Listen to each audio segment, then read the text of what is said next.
Hey guys, for this video we're going to take a look at and test this FANTTIK T8 Apex portable jump starter. They were nice enough to send me this item for free so we can make a video showing it to you. And right off the top, as I was opening this up and taking a look at all the parts and pieces, you can tell that they had premium product in mind when they came up with this. And as I show you the different stuff, I'm sure you'll agree with me there, but it is a 2000 amp jump starter, works for up to 8.5 liter gas engines or 6 liter diesel engines, and inside there you have a 20,000 milliamp hour battery. Also does have a light. We'll go through more of the features of the jump starter itself in a second, but I want to show you the case and all the accessories. So it comes with a zip up case, and this is probably the maybe 10th jump starter that I've owned. Some of them don't come with a case at all. Other ones just come with like a little bag. So I really like this as a mostly hard shell, so you could throw it in your trunk or something and don't have to worry about damaging anything. Anyways, you got the zip up case. When we open it up here, this top portion has a piece of Velcro. Then you got a pull tab to open the door. Inside we have the cables with the clamps, and they seem like better quality clamps than I've seen out of others.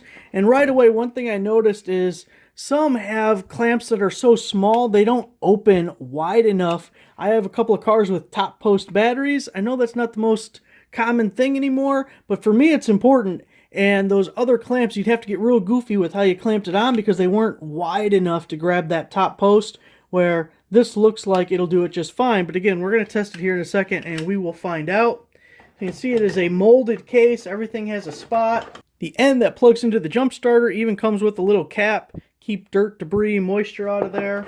Again, just some of the little things that they added that you don't necessarily see from other jump starters. We have this other box, and it comes with a 12-volt charger, so you can plug it into the accessory port or cigarette lighter of your car. Really cool. It has USB-A, the typical USB everyone's seen, and a fast charging USB-C port there. We also have the same as a wall outlet, or for a wall outlet. You can see the prongs fold in flat there. And again, we have these same ports on this. And you can see it says right on there, 65 watt. So you're going to get a fast charger. It'll take about an hour and a half to charge the box when using this charger here. Also in this compartment, we have the instruction manual. Now moving on to the bottom portion, obviously the jump starter sits in this middle section. We also have a little cargo net looking thing with the elastic band that holds in 2 different cables. Again, kind of a premium add-on. I mean, how often do you see an actual button closure holder that's holding your cable together, that's branded and everything? So here we have a regular USB on this side, and we have the USB-C on this side.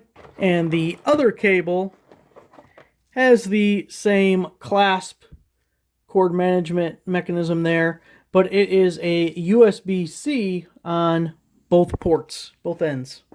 So we got that all zipped up.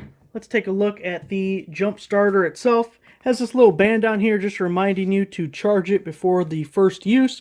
By the way, they say it'll hold the charge for up to 24 months. So 2 years after you charge this thing, you should still be able to use it. And it says you should be able to get up to 50 jump starts per charge. But a battery that big, you know, it does depend what you're jump starting, but I'm not shocked by that because you got a pretty good battery in here. So we'll take a little tour of the item. There's a power button right on the top here.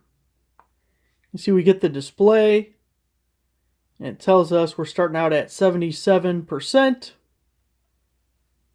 Go to the back here. Here's our USB ports. You see you have the regular USB and the USB-C. When you have the option, you want to use the USB-C port. It's going to be a faster charge. Again, about an hour and a half when using that port to get a full charge. Now this also functions as a power bank. So if the power was out, or if you're away from home in the car or something and you need to charge cell phone, tablet, laptop, anything that can be charged by a USB-C, this thing can do it. And it probably has a bigger battery than whatever your device is. So should be good to go there. Now we do have a 400 lumen flashlight on the front, and once you turn it on, there's the flashlight button on the side.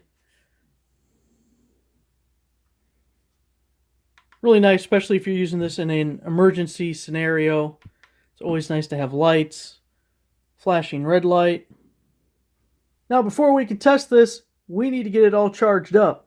Really, for my own amusement, I said we're going to charge this thing with the solar panel. So you can see it there. We're already in the shade for today, but I'll leave it out. And tomorrow we'll come back when it's fully charged. Thankfully, we were able to get to 100% before the rain came. We're at the 68 Mustang. We're going to test this FANTTIK's jump starter because I got a dead battery. And I also just put in a new fuel sending unit, so we're going to have to crank this a lot to get gas back up to the engine. But that's just a better test for the FANTTIK's jump starter. Now, this is a small block Ford 302 engine, so it's likely if we can crank this and get this thing started, that it'll work for any vehicle you have also. Let's get it hooked up. See at the bottom here, we're all hooked up. The battery's at 100%, the FANTTIK's battery. All we gotta do is crank it, see if it'll start.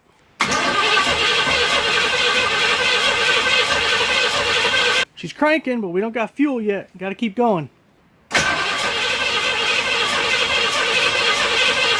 Still no fuel up to the carburetor. We're gonna help it out with a little starting fluid.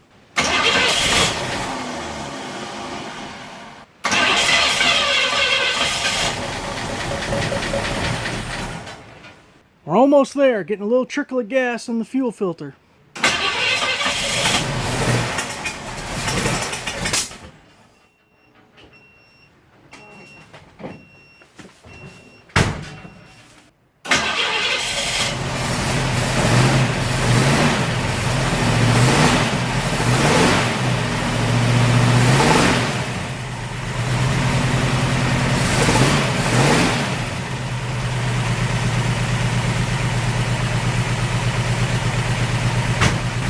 Okay, the first step is just getting it to run.